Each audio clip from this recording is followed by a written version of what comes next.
Welcome to Hey, Great Shot. This is the Great Shot Podcast, a Cracked Racquets and Tennis Channel Podcast Network production. My name is Alex Gruskin. On today's show, we've got another edition of The Deciding Point for all of you listeners and viewers, our weekly breakdown of all the action happening across the Division I college tennis world. Of course, on today's episode, we finally get to talk about the postseason play. NCAA first and second rounds now officially in the books. We know the 16 teams that will be competing in this weekend's NCAA women's round of 16. And of course, whether you loved the first weekend or not of action, I do think there are both hot and cold takes. Yes, certainly we had some 4-3 drama, but just some, as a lot of the top seeds looked excellent as they advanced into the round of 16. Of course, on today's show, we want to talk about the drama that did unfold over the course of the past weekend, talk about the top seeds who shined through in what was, again, a rather dominant opening weekend of NCAA tournament play. But of course, on today's show, perhaps most importantly, we want to preview this weekend's action because things are guaranteed. I'm going to put my reputation on the line. Guaranteed to get spicy this weekend. If we don't have at least two 4-3 matches, and I know Scotty B's joining us live. He'll like this. I'm going to say over and under 2.5 4-3 matches on the weekend. I think we might hit the over. I think this is where things get fun. We talked about the parity at the top of women's college tennis all season long. We'll get to see that parity manifest itself here this weekend. So, of course, we want to talk through each of the 8 round of 16 matches, preview the each team, talk about the match calculi for each team as well. It's going to be a jam-packed show. It's going to be a fun one, folks. And of course, if you're trying to do all of that within one podcast episode, as you listeners know, you better have help along the way. Thankfully, I do. And the man who has joined me each and every week here throughout this 2022 college tennis season is joining me once again here tonight. He's a man you know best as your co-favorite writer on our website, crackrackets.com, the author and founder of the No Ad, No Problem blog, our West Coast college tennis correspondent, and of course, our friend, it's returning champion, John J. Parsons. Jay, hey, great shot. Opening weekend of the college tennis postseason now officially in the books. I apologize. I wasn't amped enough at the start, and that's because I've recorded too many podcasts here today as we try to talk to all of the Sweet-16 head coaches before the start of the round. We had postseason play. Let's get amped. Let's get pumped. How are you feeling, my friend? I'm feeling good, between juggling Mother's Day and postseason play. Happy Mother's Day to Mrs. Gruskin and all the other mothers out there. It looks like you are gracing her with your presence, so I'm sure she appreciates that. But yeah, fantastic weekend. Disappointed to see rain a little bit across the country. But otherwise it was, maybe it wasn't the most dramatic weekend, but we certainly learned a lot. And that's what we're trying to do, is information gathering in these early rounds. It's crazy to think we have 5 months of information. And it's like, no, these were the relevant data points. It's like now things actually count. Like, throw out the first 5 months. Let's just focus on what we saw this weekend. To your point, though, you're not wrong. I mean, we saw the lineup submitted. We got to see a little Michaela Gordon action. We did not see certain players in certain places across the country as well. And obviously that will loom relevant as we move forward throughout this tournament. But I will quickly acknowledge this because, to your point, you're right. A happy belated Mother's Day to all of the mothers out there who listen to this podcast. And hopefully we talk fondly about all of your children, as we are a glass half full sort of show here at Cracked Racquets. Did I know Mother's Day was this weekend when I decided to travel home to see my parents? I did not. It was a Michigan tennis decision. That said, it was a happy side benefit. And of course, I did enjoy spending time with my mom. And yeah, I hope all of you out there, again, enjoyed your Mother's Day. You think of someone like Tennessee women's tennis head coach Allison Ojeda, a recently turned mother. Obviously, plenty of them out there in the college tennis universe as well. So obviously, happy Mother's Day to all of them. With that said, let's move on to the tennis we have to discuss. It is going to be a jam-packed show as we try to both recap the first 2 rounds of play, preview the round of 16. Of course, the reason we're able to do that week in, week out here on The Deciding Point is because of the support we get from all of you. And we hope all of you enjoyed this weekend's action as much as we did. Of course, it's been so fun for all of us to enjoy this college tennis season together. And obviously, as we reach the home stretch of this season, please know all of us here at Cracked Racquets immensely grateful for the support all of you have shown us throughout throughout the course of this year. We look forward to continuing and improving our college tennis coverage moving forward. Of course, the other reason we've been able to do these shows week in, week out is because of the support we get from our sponsors, in particular here on The Deciding Point, our friends over at SwingVision and Turna.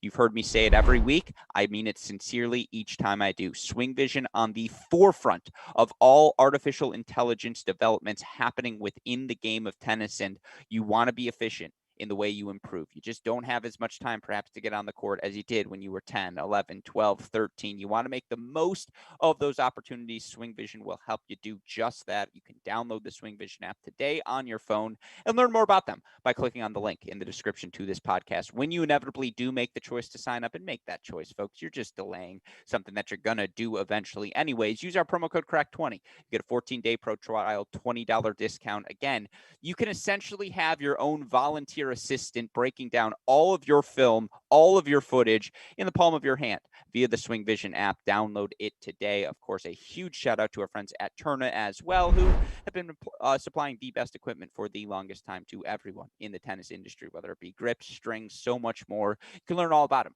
by emailing them at sales@uniquesports.com. That's how synonymous they are with success, folks. They don't need a website. You know Turna Grip. You know where you can find it. If you're looking for more detail, if you're looking for perhaps a partnership moving forward, college tennis teams, email them by contacting sales@uniquesports.com. You mentioned we sent you. You'll get a discount. You'll get free samples as well. They'll treat you like family. Email sales@uniquesports.com to join the Turna family today. And a thank you to our sponsors for their continued support. With that said, Jay, let's offer our regional takeaways. And we're not going to go through all 16 matches because, again, you look throughout the course of the 16 host regions we saw, only one host seed was knocked out throughout the course of the weekend. That, of course, was Ohio State, and I want to get to them momentarily. But that's the number one takeaway, right? The lack of drama at the regionals this weekend.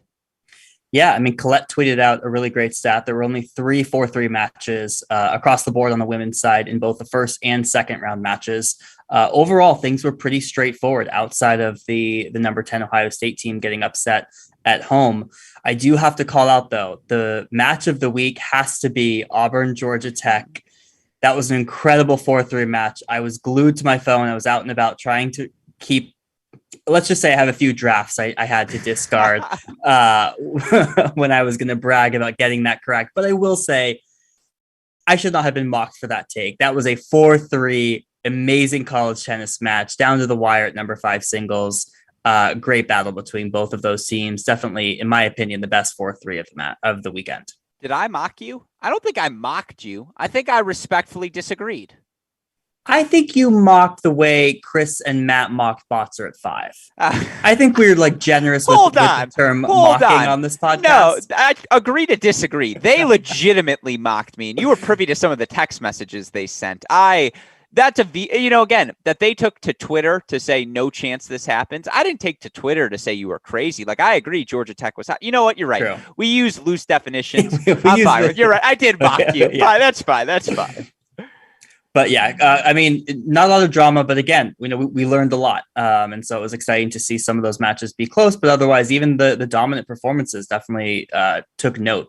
Mm-hmm. I want to quickly recap some of those 4-3 matches because, again, there were only 3 of them. Let's talk first about that Auburn-Georgia Tech match. And look, for this Auburn team who has had so much success all season long, it was all of us, or you and I should say, all of us, you and I have had this conversation repeatedly throughout the course of this season. How good was the SEC this year? Certainly Auburn had a ton of success within the conference, and we're right up there, outside of Texas A&M with anyone, with Georgia, with Florida. They were as good as any team in the conference, and now they're 22-5 overall. But we were wondering, what were the strengths of their lineup? This is a team that, can win in many different fashions. They needed to do that against Georgia Tech. And that is one of my big takeaways here is the depth we saw from them all season long. It was real. And I mean, again, this is where you need that depth to shine through after you drop the doubles point. And even though, after Selena Vunk won that first set, she ends up dropping her match.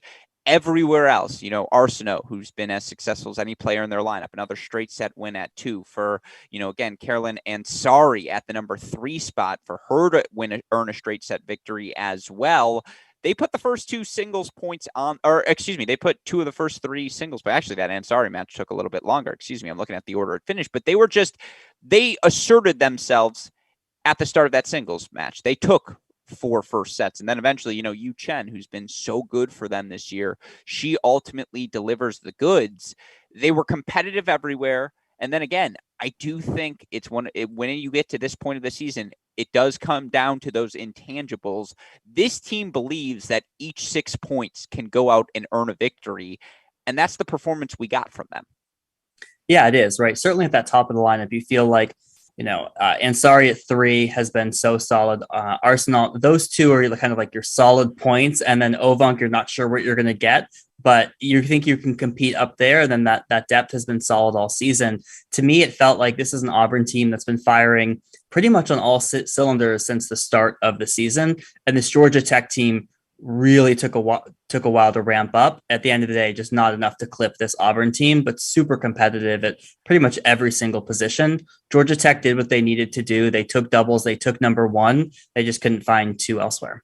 Yeah, and look, 3rd round of 16 in program history. And certainly, you look for this team next season, they're going to be down Georgie Jackson. And, I know Yu Chen's a senior. I think she might have one left, though, but that's a discussion we can face in the offseason. Here's the thing.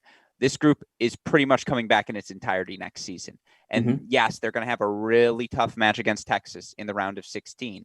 But this is the lump you take before you make that next step. And you look for this team this season. They make the national indoors. They make the round of 16. I don't think either of us have them as national championship contenders, but the job Caroline Lilly did this season and where this Auburn program is heading, that is what, Oklahoma stole the headlines as the breakthrough program, but any other season, we're talking about what Auburn's done. 100%. Stole the words out of my mouth. If Oklahoma wasn't on such a crazy next level, Auburn is right there, right? The steps that this program has taken are really significant, and they're show no signs of slowing down. Yeah. I don't think I ever come out here and say I don't like the way this coach coaches. I love the way Caroline Lilly coaches her team, though. And I got the chance to see it in person at the national indoors, and I'm a believer. And so again, a lot of young, successful, hungry coaches right now across the country put Coach Lilly on that list and put this Auburn program on the list of ones to watch. Let's talk about the Oklahoma impression. Because again, let's get to Oklahoma a little bit later.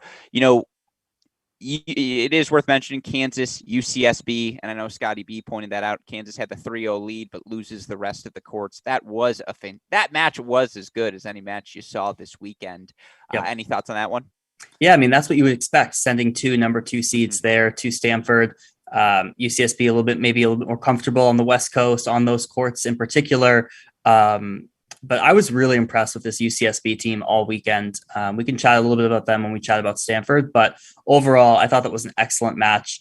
2 teams that, given any other draw, would absolutely both be in the second round. Yeah. And, again, ultimately tough location for either team. And we'll get to the Stanford part momentarily. But, again, in the drama we did see, the 4-3 certainly delivered. That Georgia Tech Auburn match as fun as any match you saw this weekend, men or women's side. Let's talk about the one upset, though, we saw in terms of a host seed going down, a result that ensured there will be no Big Ten teams in the Sweet 16 this year. Number 10, Ohio State losing to Vanderbilt. Ultimately, Vanderbilt earning, I believe it was a 4-2 victory over the Buckeyes. Of course, the University of Michigan sent down to Texas. They get knocked out 4-0 by the Longhorns as well. Let's start with the Ohio State side of the equation. Good win, bad loss.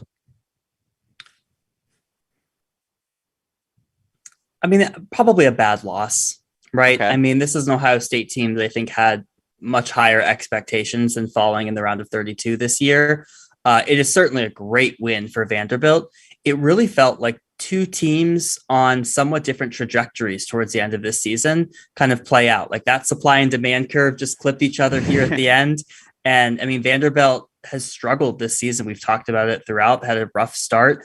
They only went 6-7 in the SEC, but towards the end, they started to show a lot of signs of life. And Ohio State, maybe a little bit the opposite. Started out, I thought, looking pretty resilient at indoors, obviously goes to the Big Ten stretch, drops that match to Michigan in the finals. And kind of different teams on different trajectories, and ultimately the team with more momentum, I would argue, won out. I think that's fair. You look for this Vanderbilt team. I'm going to make the glass half full side because, as I said, glass half full here at Cracked Racquets. They've won 6 of their last 8 matches. And you look at the 2 losses, a 4-3 loss at Georgia, a 4-2 loss to Texas A&M. This team has been a different team. I mean, you can go back to them beating South Carolina 4-3 at home, them stealing that match with, Davies having the lead she did for South Carolina, ultimately not able to close that match out. That was a match we were fortunate enough to broadcast earlier this season. I think ever since then, it has been a different team. And you look, the next week they go to Tennessee, they drop the doubles point, and yet they earn a 5-2 victory. And, to beat the Mississippis at home as they had to do to secure their SEC spot, they beat Ole Miss twice in a 4-day span. This team has real depth. And you look for them and how they were able to earn this victory again against Ohio State. It was just, that depth shining through, I thought, ultimately. And for, this Vanderbilt team, you look at who was able to earn the victories against Ohio State, whether it was, Marcella Cruz, who has been really, really good, throughout the course of this back half. I think she's won, 5 of her last 8. And, you look throughout Dasha Kirkina, who's won 11 in a row and 22 she's been overall excellent this season. Yeah, she was up 4-0 in the third as well. Although that match didn't finish. And again, Amy Stevens, she's won 7 of her last 9. She's 16-7 overall on the year. They have real depth, and it's just really difficult to sweep a team up top. And unfortunately, that's the sort of pressure this Vanderbilt team put on Ohio State. And obviously for Vanderbilt to take the doubles as well on the road, they played great. Like, they did play a good match. Now, to your point about the Buckeyes, this is no doubt a disappointment. I mean, particularly, again, you felt like this nucleus and, of Dormay and Coley Allen, and that with that group on top of the Contos, Boulay, Marzal, Ratliff core that will all be coming back. You just did feel like this team did have all of the ingredients.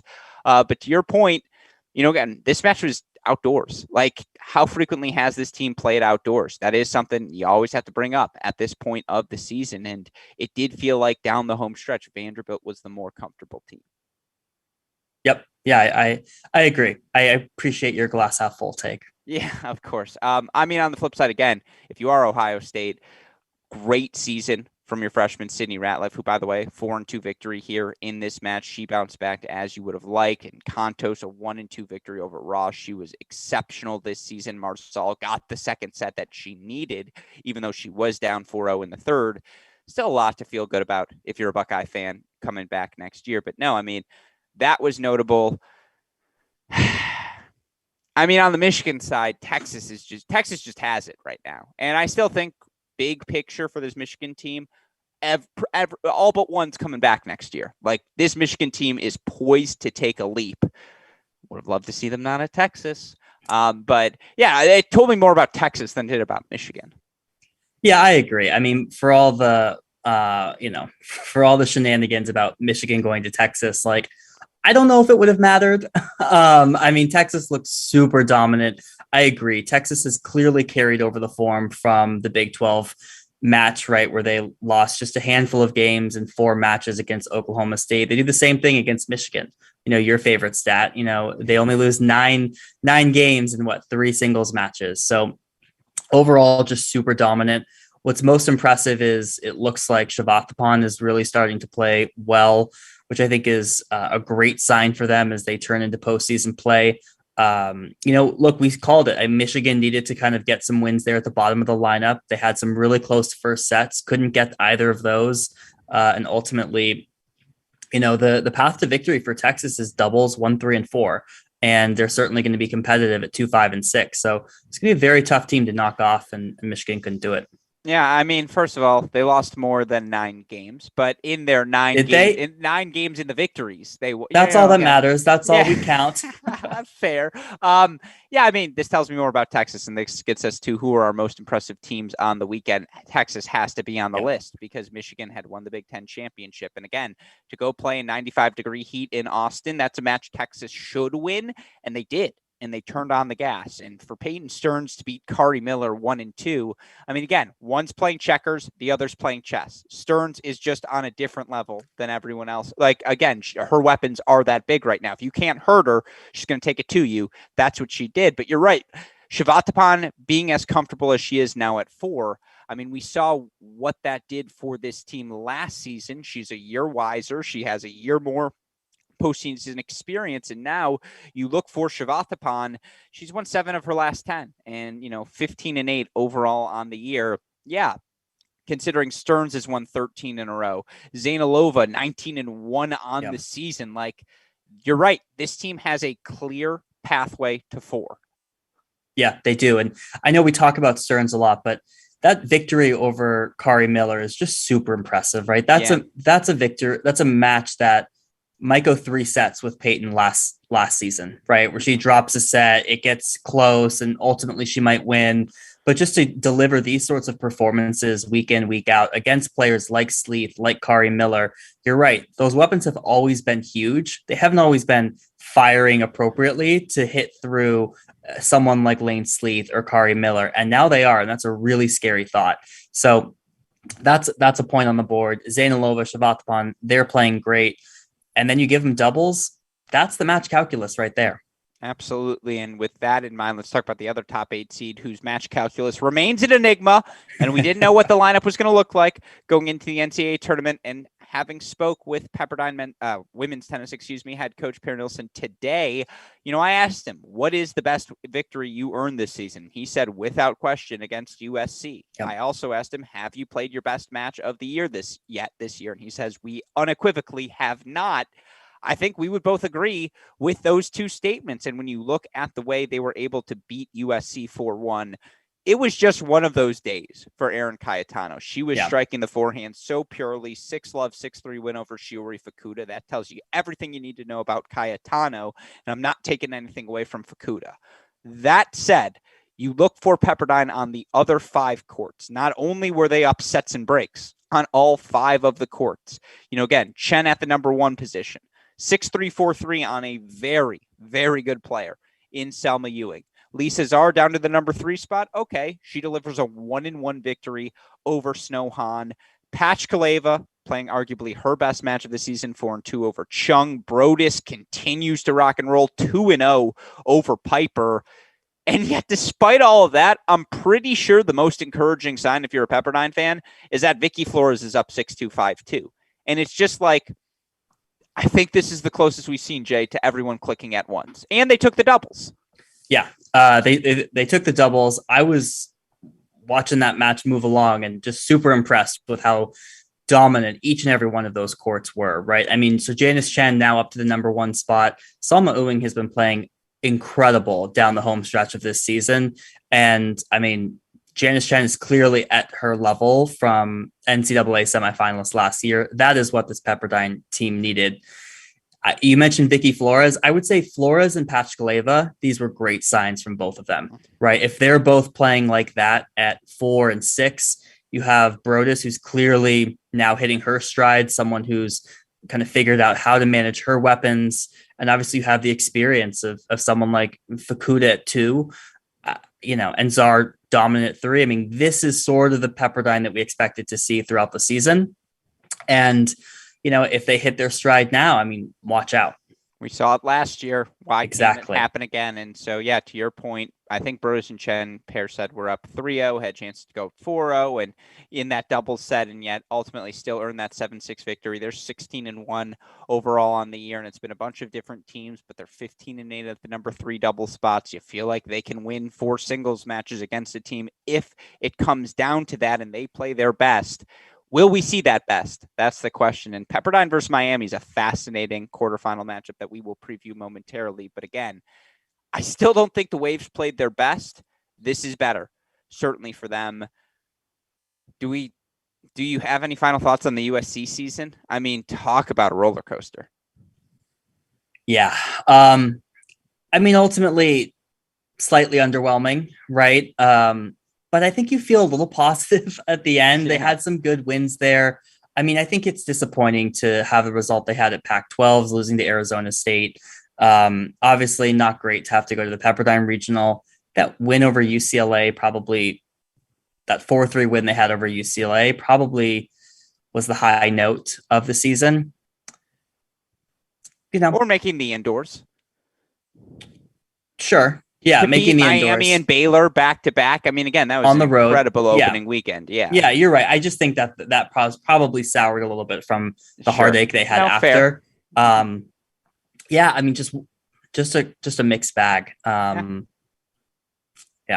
Fair. All right. Well, let's move on. Michaela Gordon is back, but will she play singles? She did not in this opening weekend. Now, Stanford didn't need her, and ultimately the Cardinal advanced to the round of 16 and in the end a 4-0 win over UCSB.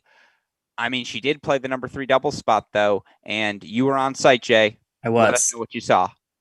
So if I didn't know Michaela Gordon didn't play all year and I just showed up for the match, I saw Michaela Gordon at 3 doubles, I would think nothing of it. I'd be like, yeah, Gordon at 3 doubles. That looks like Michaela Gordon. So there were no signs that she's been off for several months. I thought the serve looked better than I remember it. She hit good returns, decent volleys. I mean, she's never been someone who will wow you in doubles in particular. But she was the best player on the court. And that ultimately paid off. They came down from a big deficit in 3 doubles. So it was really fascinating. I expected her to play singles. They did lose to UCSB. I have no idea what to make of it. It's puzzling. Word on the street is people were surprised. It wasn't just you and me who were surprised by seeing her in the lineup. I think people ultimately were surprised. I do think it's fairly tied to some of the injuries that they've suffered with Geller and Madarawe. It does sound like Gordon has been hitting, whether that's with the club tennis team or elsewhere throughout these few quarters. She looked really good. I still can't figure out, if you're not going to play her in singles, why you slot her in at 5 singles. That part feels a little bit of the games to me, but overall, I mean, she came in clutch in doubles. Yeah, and again, looking for the Stanford team to beat UCSB the way they did and take 5 of 6 first sets. And even in the first set, they dropped. Yepifanova takes that second set. And I know she was down in the third, but she managed to extend that match. I mean, Angelica Blake has been quietly excellent. Excellent for this team. She's probably the player we should have talked about more throughout the season that we didn't, but that's a really good 4-3 win for her. I mean, the question is, if you're going to play Gordon, who do you pull? Are you pulling Houghton? That's what I was going to ask you. Is that who's going to get pulled? Yes, that was the consensus. Okay, that was okay. Fair, because Shu's up 7-6-4-1, Choi 7-5-6-3 win. I mean, Houghton's up 6-4, 3-4. Yeah, good performance from Houghton this weekend. That was a match she lost when they lost to UCSB. That was the clincher. But yeah, I mean, Houghton has been the vulnerable point in their singles lineup. Okay, interesting to know. That's why you're our West Coast correspondent. Yeah. Any final thoughts on that UCSB team? Well, just one final thought on Angelica Blake. Okay. I mean, when she's playing well, it's unplayable. I mean, the depth and the line. It's Pliskova-ish is how I see it when I watch her play. Yeah, that's a really good. I mean, without the serve, but from a ground strokes perspective, absolutely. It's just a pace and a depth and a lack of spin that you just do not see on these other courts. She's even playing phenomenal. She played great this weekend. On this UCSB team, I was super impressed. I thought they played a great doubles point. I thought they looked solid through up and down. They are well deserving of that top 25 ranking. And honestly, I think had they not played Stanford at Stanford, if they got to go to maybe, some other region, that's a dangerous, dangerous team. I think things looking really bright for that program. Yeah, no, it was an incredible performance. I would agree with you. And, again, with that said, let's talk about some of the other teams that were able to advance. In particular, Georgia, Oklahoma, advanced shorthanded. Let's start there first. Georgia, no Leah Ma, no problem. They earned 4-0 victories over Charleston, Southern, and Wake. Now, they played a couple of matches without Leah Ma at the end of the season. And from what we have been told, Leah Ma is going to be out for this NCAA tournament, and I believe she was not submitted in the initial lineup. So that was the final straw. Yeah, it is not a surprise, but we now have official confirmation again. There will be no Leah Ma at this 2022 NCAA tournament. Everyone's going to move up a spot. They have options at six. I mean, again, they played well this weekend. Yeah, I mean, I think that was the revelation, right? To be a Wake team who's been solid in the ACC 4-0, right? Really impressive. Riasco has really come into her own there at the number 1 spot. Probably don't feel as solid anymore about Vidmanova at 2, who struggled in moving up. But look, you still have the experience of a Kopit, Kowalski, have the talent at the bottom of the lineup, maybe not the experience, but I thought that was a great result for this team. To not have your number 1 player and still come out like this, really impressive. Yeah, the key is Narundorn 6-4, 4-2 up. Hurdle 2-4 win. Kowalski 2-3 win. They were fine at the bottom of their lineup again against a veteran Wake team. The big one we have to talk about for sure is Oklahoma, who, I mean, it was 4-3, but they were all straight set matches. And ultimately, Oklahoma does advance with the 4-3 victory. Now, Oklahoma drops the doubles point in this match, but ultimately they find the 4 first sets they need. And what was, of course, notable, no Chanta in the lineup for this Oklahoma team. Let's talk about that in a second.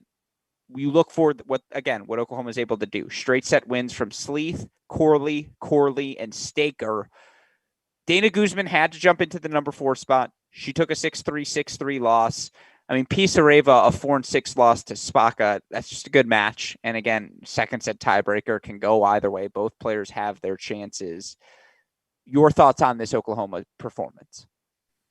I mean, it was flirting with disaster, right? I mean, losing the dubs point was the first surprise. This Arizona State team has struggled in doubles. They lost every doubles point at Pac-12, the Pac-12 tournament. So Oklahoma should be stronger there and should win that match. But it also showed me that this Oklahoma team can find points where they need them. And that's sort of been the through line of the season. It's not often that Oklahoma sweeps the top 3 positions, but they needed to, and they did that here. Vonda Corley, we haven't seen much of outdoors this season. She gets the win on the board. So look, this Oklahoma team is super resilient. They have options at every single, part of the lineup. And whether it's going back to that Texas match where they lose doubles but still come through, they have found pathways where you didn't think maybe they'd find them. And that was kind of the answer against Arizona State. Yeah, I mean, again, for Ivana Corley to get a big outdoor win against an Arizona State team that had been playing exceptionally well. And obviously that's massive for her moving forward. And Sleeth's going to continue to Sleeth and, again, has bounced back more than fine from that loss in the Big 12 championship final. That loss had more to do with Stearns than it did to do with Sleeth. I have no loss in confidence in her. Staker's as good of a 6 as you're going to find in the country. And she continues to prove that. 4-2 victory for her here. I mean, again, I feel as good. Is there a better 6? Is there any 6 you're taking over her right now, Jay? I don't know if that's the case. We have to talk about the Chanta piece because, as you can see publicly, she's committed to play the Southeast Asia Games. And as such, those games, I believe, begin this Friday, thus guaranteeing she will not be playing in the NCAA Sweet-16 this year. Now, from what we have been told and looking at the calendar, I don't believe we're going to see her for the rest of this NCAA tournament. And obviously, the freshmen had been exceptional for the Sooners throughout the course of the season. And she was listed at the number 2 spot in the submitted lineups to the NCAA. Now, with that in mind, perhaps Oklahoma knew Chanta would be out, and it doesn't really matter, but you feel like it didn't matter for the Oklahoma lineup. If you knew she was out, you're sliding her out anyways. You don't really play around there. But I mean, again, that she was up to the number 2 spot is a testament to the performance of the freshman this season. And we're pretty sure she's going to be out for the remainder of the tournament, Jay. How does that impact the Sooners? Well, I mean, firstly, it's kind of mind-blowing. I can't think of a comp similar where the player is just gone for the most important tournament of the year, particularly in such a historic season for this program. I'm a little at a loss of words. It's like it could not be more surprising. So it's shocking. Really, it's shocking. And I don't understand it at all. Oftentimes we'll see players leave for the individuals, right? That's becoming fairly commonplace for certainly for non-Americans, but to be totally absent for the entirety of the team tournament, I don't understand it at all. How does it impact them? I think it impacts them more in doubles than it does in singles. And the reason for that is because I think Shanta and Guzman at three doubles have been playing really well. And you see them lose at three doubles with Guzman and Staker against Arizona State. That hurts on a squad that's already struggled down the home stretch in doubles. They lose to Texas. Where does it hurt them in singles? Like, yeah, she's one of their most solid singles points. Now you're probably forced to play Corley, Guzman when they probably wanted to pull Ivana Corley. It really hurts. And it definitely changes my perception of the round of 16 match. Yeah, look, now they've got Stanford. And again, I don't want to speak to speculation. I want to, speak with Coach Cohen, and hopefully we'll have the chance to talk with her on press row. I will say this, the Southeast Asia Games were on the calendar. And from what I had been told coming into this, that it was well aware again, that the coaches were aware that this was on the calendar. And so, again, I don't want to speak to it. Let's let Coach Cohen speak to it, hopefully, and we will have the chance, hopefully, to speak with her on press row sometime over the course of the next few days. But to your point, yeah, it's like anytime you lose your number two singles player, I know they have 7 they feel really good about. And again, let's look back to what Dana Guzman did last season at the number 2 singles spot, was so successful there for the Sooners. Obviously, she doesn't have the calluses that she did last season coming off of the injury, not getting to play a full year in the lineup. That said, this effort from the Sooners epitomizes what we've seen from them all season. And the best comp I can make for them is the Texas men's team from last year, where just this team knows how to win 4-3 matches. This team knows how to find, to your point, the big points and just scrap out the breaks when they need them. And yes, I understand that Shanta played a massive role in all of their success, but the core is still there. And again, I'm willing to roll with Ivana Corley, and after her performance in the crunch time, and again, she gets a crunch time victory here in their second round match. I mean, we'll talk about them more as we preview the match with Stanford, but yeah, it's going to be fun. And so certainly, I mean, we'll make the case. Are they the underdogs or not? I suppose we can discuss going into that match. But with that in mind, Jay, let's talk about the Sweet 16 previews. And again, let's get into the matches we're going to see unfold this weekend. And, again, will we see more than 0 upsets? I believe you have in your notes the last time there were 0 upsets in the quarterfinals was 2019, which, by the way, not that long ago. So that stat is misquoted. Okay, it is the last time we had super regionals was 2019. First and only time we had it. There were 0 women's upsets in the super regionals in 2019. Okay, that's what you're right. I did misquote that. Thank you for clarifying. And by the way, Scotty B announcing that Brianna Schvetz officially dropped as a Parsa bomb going to Duke in the fall. I think we accidentally said that on an episode a couple of months ago. We were supposed to wait for the Parsa bomb. Oopsies. But obviously that's a massive pickup for the Blue Devils moving forward. And the Princeton to the state of North Carolina pipeline is strong, apparently. Yeah, we'll get to that's a June topic, Jay. Let's focus on the round of 16 here. And again, Scotty B brought it up. Yeah, fair. You're just trying to keep the people happy. I appreciate that. I mentioned Scott. You're right. That one's on me. That said, let's get to our Sweet 16 preview. Let's talk about the matches we're going to see unfold. And again, we'll start with our top seed as our top, then go down the list. And again, all of these top 8 seeds hosting these matches at home. It is the super regional format. Now you play this weekend of away matches if you're an outside or a weekend of home matches, and then we'll all descend upon Champaign for the quarterfinals and on. Start with number 1 seed North Carolina. North Carolina bouncing back after the loss to Virginia in the ACC Conference Tournament semifinals. They looked pretty darn good in their 4-0 victory over South Carolina. They're taking on a number 16 Florida team that another, I would say, pretty routine weekend for them. 4-0 over South Alabama, 4-1 over Florida State. You look now for this Florida team overall. Again, we've talked about it all season long. Do they have a definitive signature victory? Maybe not, but 21-6 overall, 10-3 in conference play. Where are you at going into this match? Let's start with the percentometer. We'll do this for all of these. how heavy of a favorite in your mind is North Carolina?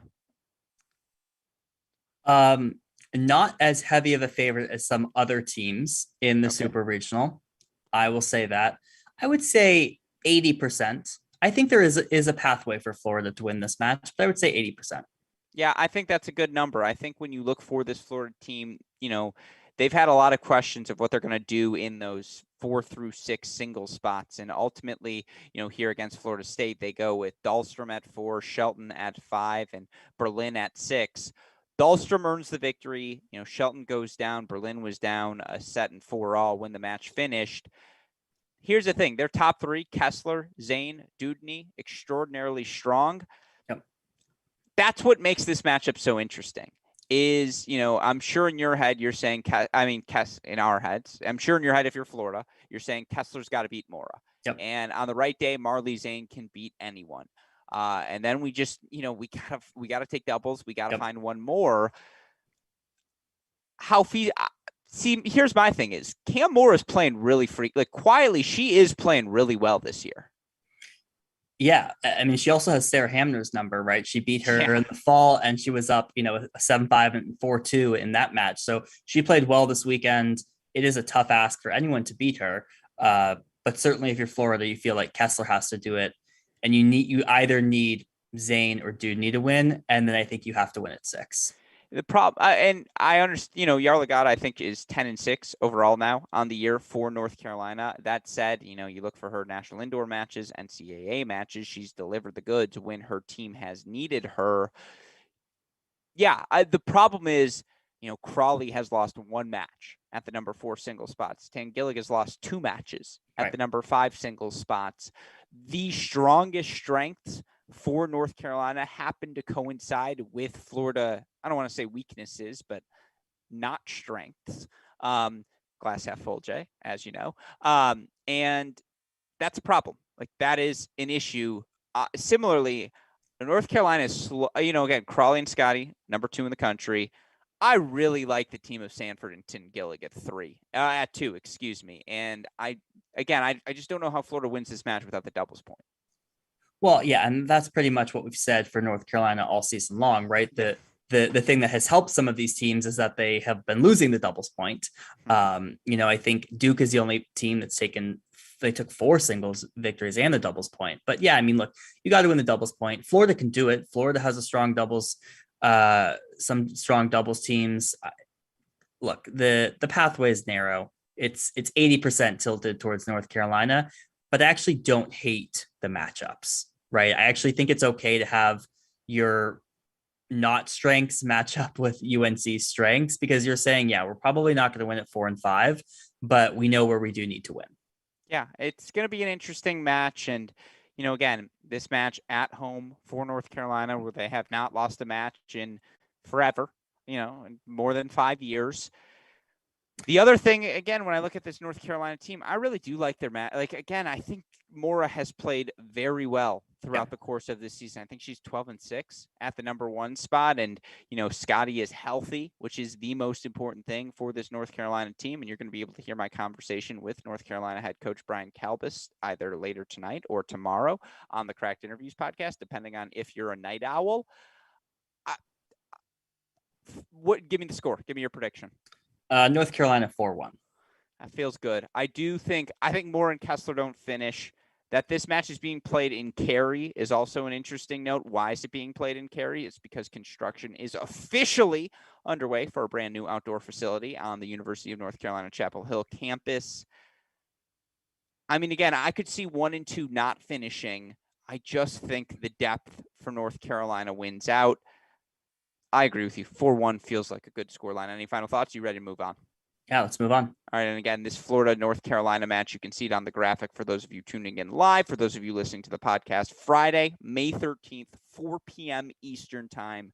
Again, coverage for all of these matches available on the Tennis One app. Let's move on to our next matchup. Let's just do it.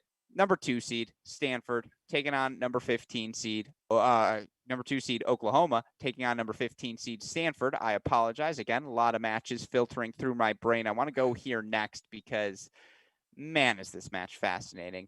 And again, this Oklahoma team, They lost to North Carolina in the National Indoor Championship. They lost to Texas in the Big 12 Championship. That's it.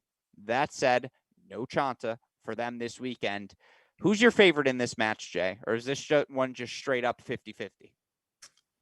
I so thoughtfully, did the match calculus here with the input of Chanta was going to be playing it too, which I actually thought helps them against Stanford significantly, because I think Yepafanova is a really strong two, but I would love to see that match against Chanta. Mm-hmm. Without Chanta at two, I think let's put doubles aside. Look, I think Connie Ma has the variety and the know-how to beat a Sleeth. I think Yepafanova is favored at two. I think Blake is now favored at three. If they do not play Gordon, Oklahoma is favored at four. Five feels like a toss-up, and I'd favor Oklahoma at six. It is really tough to pick against this Oklahoma team, given that they have just found victories all season long. And honestly, the Stanford team just hasn't been in these situations together. I feel like I still have to lean Oklahoma, given it's at home, given what I've seen from this team. But man, it's totally a 50-50. 50-50 feels like the number. And again, I wish I had better stats for the Oklahoma doubles pairings, but certainly the Corleys, you feel good with them against just about every team in the country. Now, that said, Stanford, Blake and Ma, 12-4 at the number one spot here this season. And, again, whether it's Choi and Yepafanova, Shu and Yepafanova, Stanford's played around with their doubles lineup quite a bit here. We saw what the addition of Michaela Gordon did at that number three doubles spot. And again, the subtraction of Chanta, is it more felt in singles or in doubles? That's a legitimate question to ask. And Stanford has to have doubles because you're on the road at Oklahoma. And that is a vicious environment, an environment where I promise you, Coach Cohen's going to have the crowd going. And I promise you, again, this team just dropped the doubles point at home and found their way to 4 singles victories. Yep. Man, with all due respect, I think if you're Stanford, Blake's got to beat Ivana Corley at 3. Yep. I think you probably have to beat Guzman at 4. You take doubles and you pray one of the freshmen deliver at the top spots. You go one in one of those top spots, you take 3, 4 in doubles. I think that's the most straightforward path for Stanford. If you're Oklahoma's path has always been, I don't know who played well today. That's right. Our path to 4. And that's what makes this team so freaking dangerous is that I don't care if you take Chanta out of the equation. That's how good this team can be. And, again, I'm pretty sure Chanta did not win a singles match at the National Indoors. Didn't matter for Oklahoma. Man, is this match going to be fun? Give me your prediction. Yeah, look, all of us have learned to not bet against a Stanford team, right? I think what's worth noting, though, is Stanford has unequivocally not played an environment like Oklahoma this season. They weren't at national indoors. I can tell you firsthand, the Pac-12 is nothing like some of these other conferences in terms of the fans. That's going to be a whole new environment for people like Connie Ma, Yepafanova, and Shu. My head tells me Stanford. My heart tells me Oklahoma. And you are going with? Oklahoma. I think it's 4-3. I think Oklahoma 4-3. Who won last weekend, by the way, me or you? Well, we split. Well, but is that because I picked Michigan? No, it's because you picked UCF over Miami. Okay, but you excluded the Michigan pick? Yeah. Nice. That's extraordinarily. That is not mocking. That is just kindness right there. To go full circle. So, I appreciate that, Jay. Yeah. So we'll say it's all squared. I don't. It's at home. I can't pick against Oklahoma. I know. At home. I just can't. I can't. They're undefeated at home this year. They've earned that benefit of the doubt. Now, again, Stanford. I want to be clear. Stanford is good enough to beat them. Straight 100%. Up.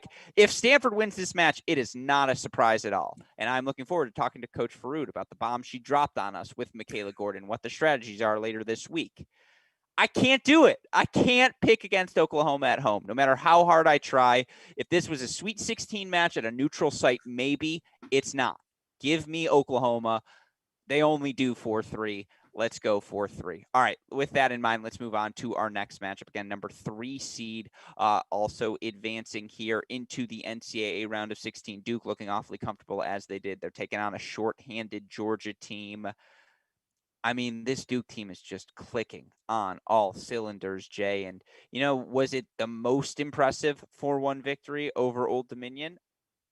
I mean, maybe not, considering, again, that they won the doubles point, but ultimately, that for Old Dominion, they earned that win at the number 1 spot over Chloe Beck. That is certainly noticeable, but that, Emma Jackson, the freshman, 2-3 victory at the number 3 spot. Kelly Chen continues to click on all cylinders. To me, that's what matters most. And then an 0-0 win for Billiken. Like, we had no questions about Beck and Drummy, and they didn't have their best day, and Duke still won 4-1. That, to me, is the big picture takeaway. Obviously, we talked about shorthanded Georgia already. Give me the calculus. Well, if you're Georgia, it starts with doubles, right? And they've actually looked okay with doubles. We talked about this last week. Leah Ma didn't play doubles, so they actually don't lose anything there. I think the calculus is doubles. I think we probably need to get Riasco over Beck. Beck has struggled a tad stepping up to the 1 position. I think you also probably need to get the 5th-year Kopic over freshman Emma Jackson at number 3, and then you need one of 5 and 6. You need one of Billiken or Coleman to not have a great day. If you're Georgia, that probably looks like number 5 on your Hurtle, but I don't totally know where it's going to come from. I would say this is like a 75%er for me in Duke's favor. Well, they need the win over Coleman at 6. And again, can Narundorn step in and earn that victory? There's no indication to say she can't, but that's a fun matchup. I mean, sure, your startup Seva beats Beck. Are you going to bet on Chloe Beck to lose 2 matches in a row? I'm not, especially not at home. Drummy goes to a 3rd set. I could see her going to a 3rd set as well. But to all of you looking and watching tonight's show on the live stream, look at that face on Kelly Chen. Like, that is not a face I'm denying. I am that she is playing this well, to me, is the single most important thing, because if she's going to play her best, she can be, the woman for this Duke team playing at the number 4 spot. If we're getting postseason Kelly, boy, are the Blue Devils dangerous. I'm probably leaning 4-1 Duke. But again, when I say 4-1, I could see there being 3-4-3 singles or 3-set singles matches. I think Georgia's going to fight. I could see Riasco certainly going 3 sets with Beck, even earning a victory. At home, though, give me the Blue Devils, 4-1. I agree. I'll give Georgia an extra point. I'll go 4-2. Okay. But again, Kowalski, Kopic, final run. Exactly. They're going to be hungry. Kowalski Chen at the number 4 spot. Sign me up for that match. That is going to be a fight between 2 veterans of the college tennis world. All right, with that in mind, let's move on now to the number 4 seed. And I know we're hopping around here, but number 4, Texas, who just looked so good, as we mentioned earlier, in their victory over Michigan to advance, in Auburn, 4-3 over Georgia Tech. We've talked about both of these teams, so we can get right to it. Give me the match calculus. Give me your prediction. Match calculus for Auburn, and probably honestly every team in the country, unless you're Virginia, is doubles 2, 5, and 6. You got to take dubs. You got to beat Collins at 2, and you got to sweep 5 and 6. I think 5 and 6 is doable. I think that's a must for all of these teams. I think Auburn can win there. We talked about their depth. Those feel like DNFs to me, though. I expect to see Stearns, Shavatapan, and one of Collins or Zainalova to get a W on the board. And I think they probably take doubles as well. This is pretty heavily for me in the Texas camp. Yeah, I'm going to throw this at you. Auburn's winning doubles. That's going to be the surprise, is that Auburn's going to come out and they're going to play the sort of doubles point they've played all season long. And, again, I want to pull up the Auburn women's stats so I'm not incorrect here on the numbers. But, when you look at this Auburn team and where they've had success throughout the course of the season, doubles has been one of the places where things have started. And again, you look for this team at the number 1 doubles spot, Arsenault and Ovung, 14-6 overall. And then Sari and Meredith, 14-7 overall at that number 3 spot. Now, again, there's been some struggles in the center, but Axon, Flack, Georgie Axon in particular, the 5th year, this is an opportunity for her in what could be her final dual match. I think Auburn takes the doubles point. And then I think Texas responds with a fury that only defending national championships can respond in. And I think they win the match 4-1. I agree with you. I do think Texas takes it. But I think Auburn's going to put in a fight here. And I think Chen can absolutely get a win in 5. And there's a pathway there. Again, Arsenault's played exceptional this season. Kylie Collins has been very good as well, but you feel like that is a must for this Auburn team. If Axon does it against Shavattapan, that's the inflection point to me. That's Pennsylvania. That's North Carolina, Arizona, the swing states. It's that number 4 single spot. Shavattapan's been excellent. Again, or excuse me, did I say I said Axon? I meant Ansari. No, I did mean Axon. Excuse me. At that number 4 single spot, or did I not mean it? Did I mean Flack? I meant you. I think you mean Flack and Chen. Yeah. Well, who am I missing? Who's out of the lineup in the singles lineup right now for this Auburn team? Ovunk, Arsenault, Yes. Ansari, Flack, Chen, and Axon. Oh, they flipped Chen and Axon. That's what it was. You're right. I think. I think that number, it's 5 and 6. It's that number 5 spot. I think I said 4. I meant that number 5 spot. I think that's the inflection point. I think that's the one that Auburn needs to have. Still 4-1 Texas. Well, that's interesting. If you give Auburn doubles, I'm giving them 5 and 6. I think they're stronger at 5 and 6. I mean, those are more senior. You got 2 freshmen there for Texas. Sure. Right. And you've got much more experience and senior leadership there from Auburn at 5 and 6. That becomes very interesting. It's one to watch, I guess, if Auburn takes a doubles point, but I don't think they will. No, it's going to be a fun one. And again, I say 4-1. This is one of those could be 4 3s. And I think if we're going to hit the over 2.5, 4 3s on the weekend, this will be one of the matches that goes over 4-3. But with that in mind, let's move on to our number 5 seed. This match is going to be 4-3. Lock 100%. It in. Yeah, just mail it in right now. Number 5 seeded Virginia taking on number 12 Oklahoma State. Of course, this match happening in Charlottesville. And look, this is a Virginia team. This core, Navarro, Subash, obviously others, they pressed really hard. Again, what we talked about Auburn earlier, making the Sweet 16, getting that experience. That's what Virginia got last season. And when you look at what Virginia was able to do to end the season, again, to beat North Carolina, to make that NCAA tournament final. I got to text Sarah O'Leary about the end. This is a good reminder. That's one of the coaches I haven't texted yet. Sorry. Good call, Alex Gruskin. Anyways. Sarah, if you're listening, text Gruskin. There's no chance Coach O'Leary is listening. She's like, I get enough of you. I mean, look, this Virginia team is clicking on all cylinders, and certainly for Virginia to beat Princeton the way that they did, that was one of those sneaky good wins we didn't talk about in our opening, but they were excellent in their victory over Virginia. But over Princeton, thank you, for Virginia. But man, did Oklahoma State look good in their victory over UCLA. And, again, for this Oklahoma State team, to have a freshman, in my Swanka lose one match, I think it is, or 2 matches here. I think in 2. This dual, I think it's 2 in this dual match season at the number 2 spot as a freshman. She is the best story that we have not spent enough time talking about here this season. And, when you can take away the Subash part of the equation, when it's not just a clean sweep for Virginia 1-2, things get complicated. And again, whether it's Rojas or, Zerolo, or just any of these options Oklahoma State can throw at the back end of the lineup, and how they've been clicking in doubles down the home stretch of the season as well. Match calculus, talk to me how you're feeling about this one, because I need to talk this one through. Well, they're both coming off of good wins, right? That was a very impressive performance from Virginia over a game Princeton team. And obviously to beat UCLA, even though it was at home, that was a great win from Oklahoma State. Look, the reality is Oklahoma State can win at every single position, but number 1 singles. They can absolutely compete at 2 through 5. In fact, I think they probably split 2 and 3. They've been very strong positions for Oklahoma State in Sawanka and Zerulo. That takes a point off the board that Virginia's used to getting.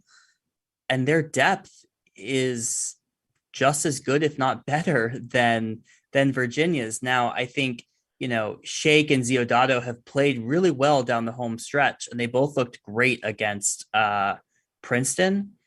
This is 4-3. I think I lean Virginia, given the home court advantage. I think they'll take dubs because of that. That's 2 points on the board with Navarro winning at 1. Tough to see Oklahoma State getting 4 of the 5, just because I think they're truly toss-ups up and down the lineup.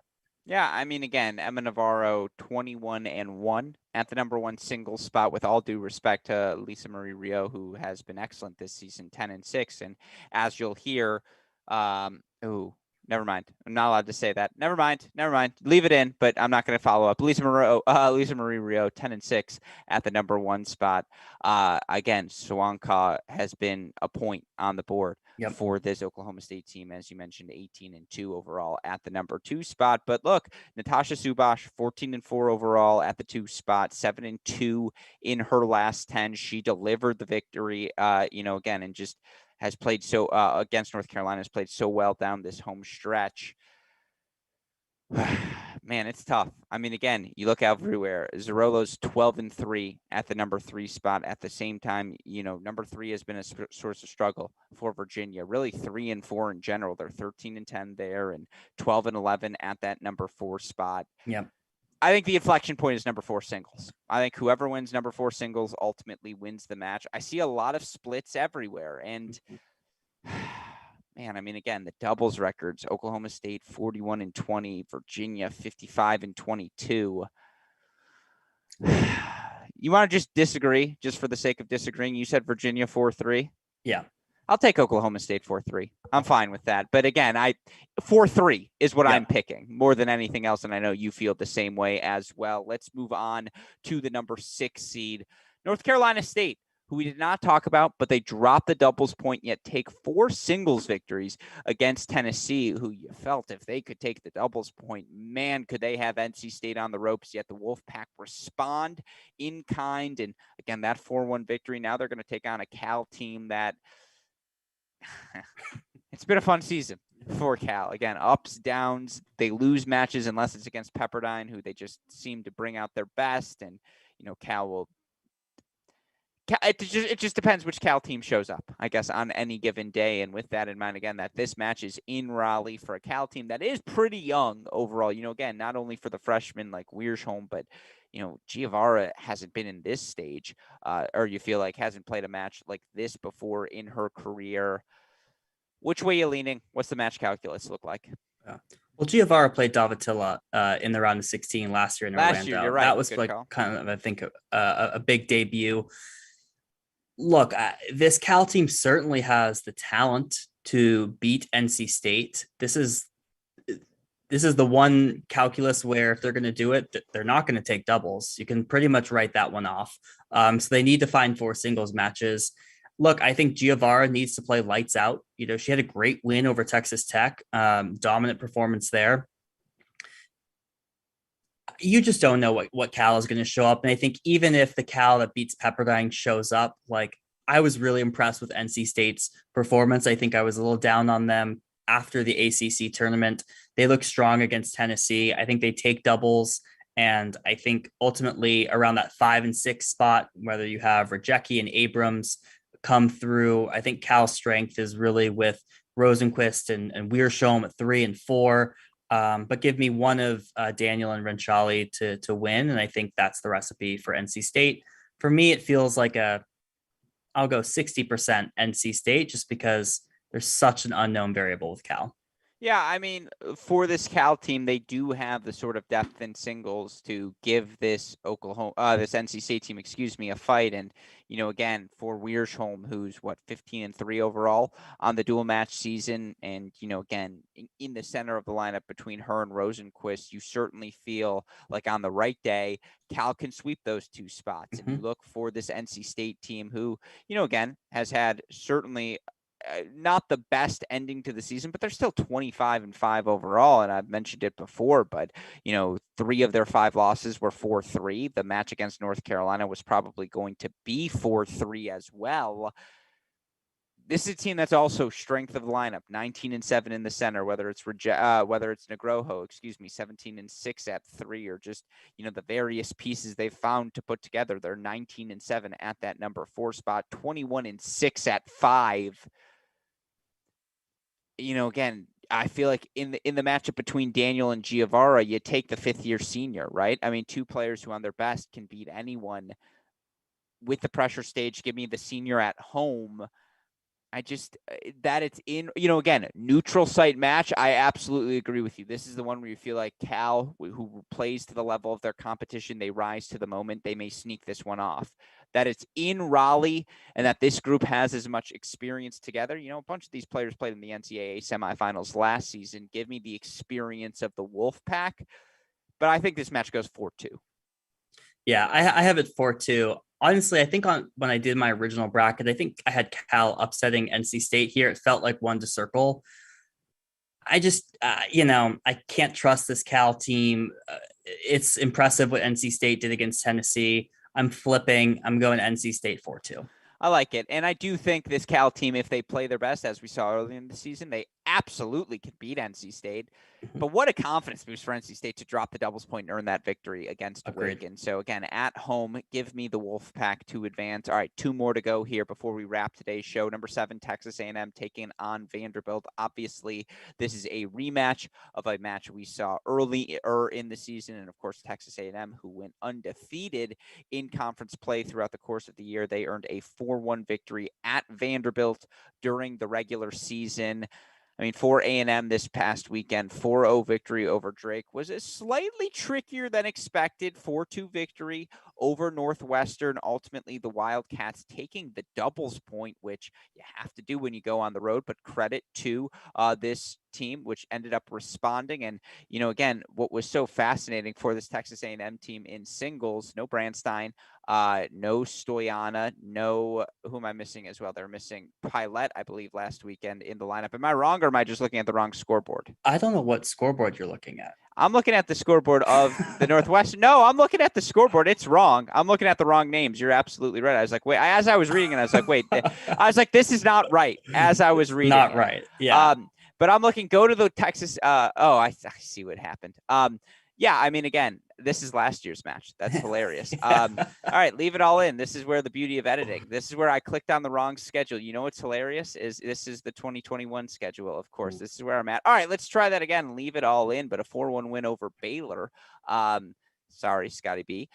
You look for this A&M team, again, who takes the doubles point. There we go. Yeah, they, dropped the match at number 1 too. I was like, I remember something happening with Branson lost, but she wasn't loses gone. her match at number 1. Yeah, but the depth again for this A&M team shining through. Now, if you're looking for relative weak spots, I suppose, in this Texas A&M lineup, I would by no stretch of the imagination call Gianna Pilot, the freshman, a weak spot, but relatively 18-8 in dual match play. She did drop the first set. As you mentioned, Brandstein does drop her match at number 1. That said, all season long for Texas A&M, it's been the depth. It's been the multiple options. It's been the doubles point that they did not lose, but ultimately won. Westoff, will you make an edit there just to cut all that out when we go to the podcast form? But sorry, just for you listeners at home. That said, your thoughts on A&M, again, 4-1, taking on a Vandy team, certainly looked good against Ohio State. Yeah, I actually don't think the strength of this A&M lineup is in their depth at all. And I think that came through in their matchup with Vanderbilt in the SEC quarterfinals. Vandy swept 5 and 6 very comfortably. The problem is that Vandy didn't have the players up top to win it 1 through 4. I mean, this is a Texas A&M team who only got singles victories from 1 through 4 in the SEC tournament. So for me, I think Vanderbilt is the favorite here at 5 and 6. They also look strong in their upset over Ohio State. The reality is I just can't find other matches that I think Vanderbilt will take. When they played in the SEC quarterfinals, Texas A&M had no problems at 1 through 4, and they took the doubles point. I think that will look very similar this time around. I think Texas A&M takes doubles, and they'll take 3 of the top 4 probably pretty quickly, with maybe 5 and 6 DNFing. Yeah, that's a fairly good call. I mean, again, when I say depth, I mean the core 2, 3, 4. I think they are that good at 6, especially when Townsend plays her best. I mean, again, they've beaten Vanderbilt twice this season. The 4-1 win early in the year, 4-2, as you mentioned, in the conference tournament. It's really hard to beat a team 3 times. That is the factor to keep in mind, and that's why this match isn't going to be 4-0, but I think it could be 4-1, maybe even 4-2. That said, again, Vanderbilt's played excellent all season long. I would still take Texas A&M. Give me Texas A&M to take the doubles point. Makarova doesn't lose. I think Brandstein bounces back. And I think it's Goldsmith who delivers in the end. And ultimately, that's the 4 points. Yeah, there you go. I mean, that's been the Texas A&M recipe, right? Doubles in 1 through 4. Look, Vanderbilt will have a lot of confidence coming into this match, but ultimately, I think Texas A&M prevails. Very good call. All right, with that in mind, let's move on to our next match now, our final NCAA round of 16 match. And the match that I would argue is the most perplexing of the matches we have on the board here. And we have not talked much about number 9 seeded Miami in quite a bit of time here on this show. But look, Miami just quietly goes about its business, and you look for this Miami team, for them to drop the doubles point, but take the 4-1 win over UCF in the fashion that they did. I mean, again, you look for Miami now 19-5 overall on the season. They're another team that has depth options everywhere. And again, Richardson, Chong as your 1-2, you feel pretty good about them. Bach Collins at 5 has played exceptional tennis down the season's home stretch. That said, we said it at the start of the show, Pepperdine's yet to play their best match of the season. They got closer to that this past weekend against USC. This match is in Malibu.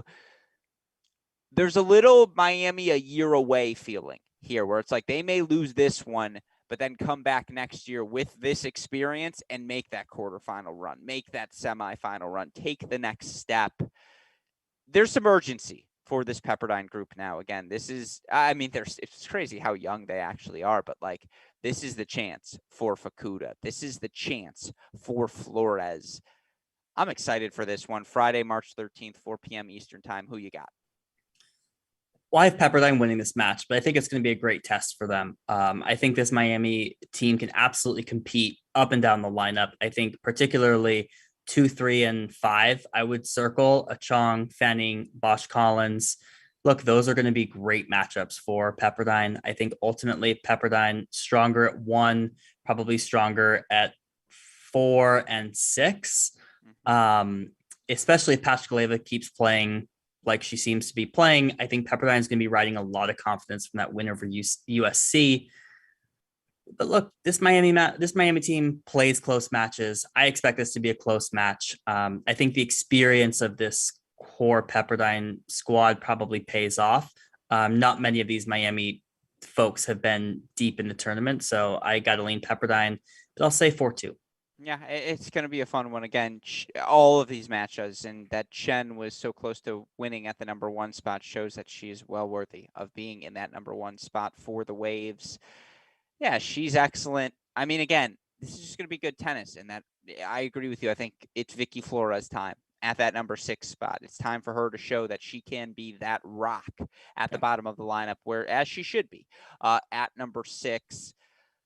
I mean, you like Pepperdine probably a bit more in doubles. Just again, Brodus, Chen, they've lost once this season, and I do think that number 1 spot, for Miami, certainly Richardson and Chong are going to be favored over Flores and Czar. They should earn the victory there. 3 is going to be 3 doubles is an inflection point. You mentioned that 3 singles match, Czar versus Fenning. I mean, if that match finishes, it's a 4-3 match, because God, is that going to be a grind. Yep. Friday, May 13th, 4 p.m. for all of you wondering. I think the over, so I'll take Pepperdine 4-3, but I do think this match goes 4-3. I think that's fair. I do think Pepperdine loses a few points here.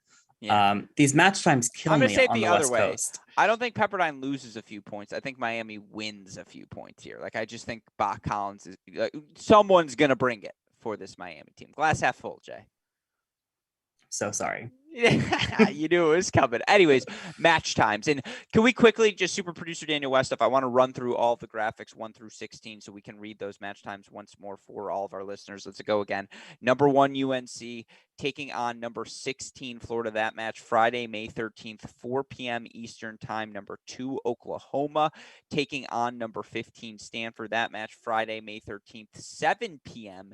Eastern time. We move on to our number 3 seeds, Duke, of course, taking on Georgia. That match Friday, May 13th, 5 p.m. Eastern time. We move over to number 4 seeded Texas as the Longhorns take on Auburn. That match Friday, May 13th, 1 p.m. Eastern time. Then we move on to our number 5 seeds here. And again, to your point about these match times, certainly fairly similar, but we look again, your number 5 seed Virginia playing host here to Oklahoma State. That's Saturday match, May 14th, 1 p.m. Eastern time. Number 6 seed NC State taking on number 11 Cal. Also a Saturday match, May 14th, 3 p.m.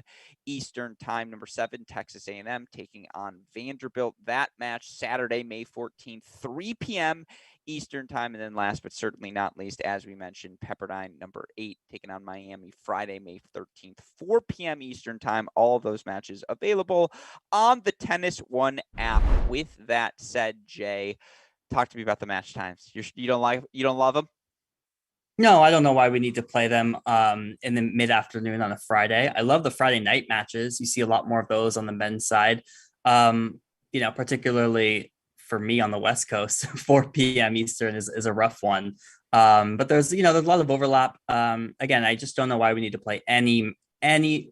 If the goal is to play on the super regionals at a campus site, and the reason being that you get one more extra match on a campus, you get the students out there, you get fans out there. Let's optimize for that. I don't know if these are the best match times to do that. Fair. Where are you with the super regional? I'm asking every coach for their take.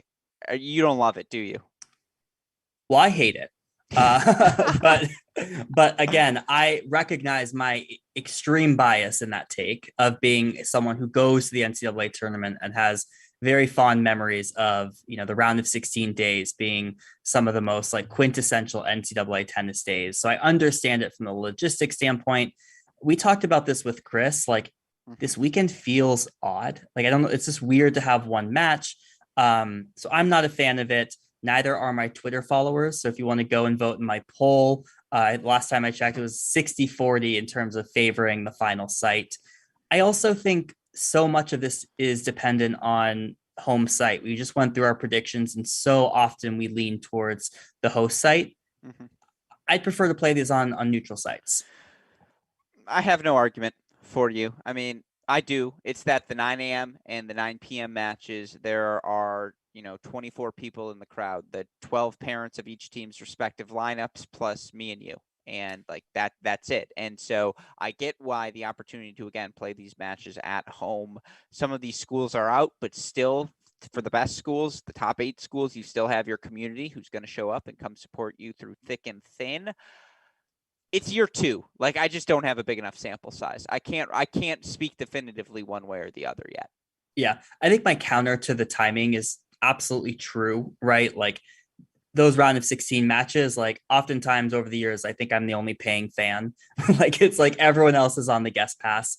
But also the scheduling for this year isn't great, right? You got like 2 set playing matches at the same time, both going on at 7 p.m. Those are also going to be late night matches. So, it has pros and cons. I think one of the benefits of the format changes that we no longer get like the 4.5 hour matches, which really screwed things up in the round of 16. So yeah, I you're a fan of data, so we'll get some more data and we'll see how it goes. I like it. Well, with that in mind, again, that is our preview of the 2022 NCAA round of 16. Now, if you would like to hear more from members participating in this weekend's action. Tune into our Cracked Interviews podcast. I will attempt to interview all 32 head coaches, the 16 women's coaches, 16 men's coaches before the start of that round of 16 action on Friday. I think I have 27 of them scheduled. Still need to find 5 more, as I mentioned earlier. Sarah O'Leary, one of the 5. So shout out to you, Jay. Just for some reason, it reminded me that I had to make that outreach. Yeah, again, I always enjoy those, trying to keep those to 25 to 35 minutes just to provide you all the short bunch of information you need to best prepare for this weekend. Any constructive criticism for me, things you'd like me to add in the rest of the way, Jay? I haven't listened to any yet. They have not been the 20 to 25 minute bite size that they were last year. That was the first takeaway. Excluding the intro outro. It's because the intro outro is a little bit longer. Okay. I think. Maybe not.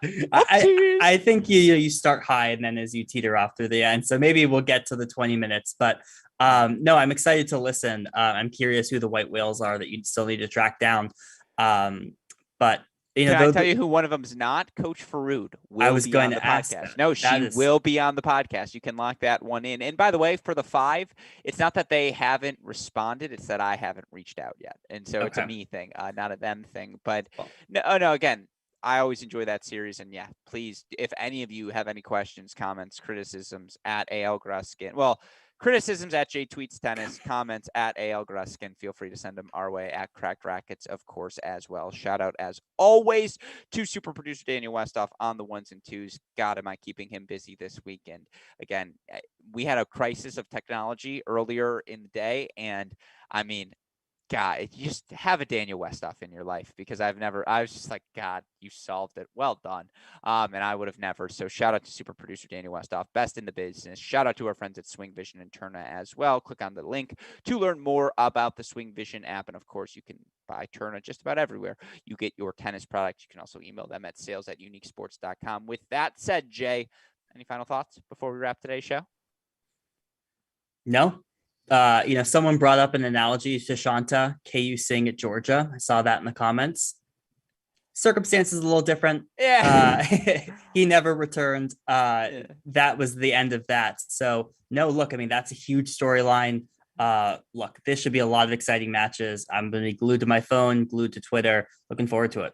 Shout out to you, David Cool, because I thought I was the only one who made KU Sing references, and that I'm not is just a delightful thing to learn. So shout out to you, David Cool, and shout out to all of you who tuned in live. But yes, shout out to you, by the way, Jay. I like the Vanderbilt background. I'm just noticing it now. That's a good call. I get why that was the pick here this week. Couldn't be anyone else. Yeah, exactly. But with that said, for our fantastic co-host here, John J. Parsons, our super producer, Daniel Westoff, our friends at SwingVision and Turner, and from all of us here at both Cracked Racquets and the Tennis Channel Podcast Network, I'm your host, Alex Gruskin. Jay, what do we tell the people? Hey, great shot. And we will see you all on Thursday to break down the men's action. Thanks, everyone.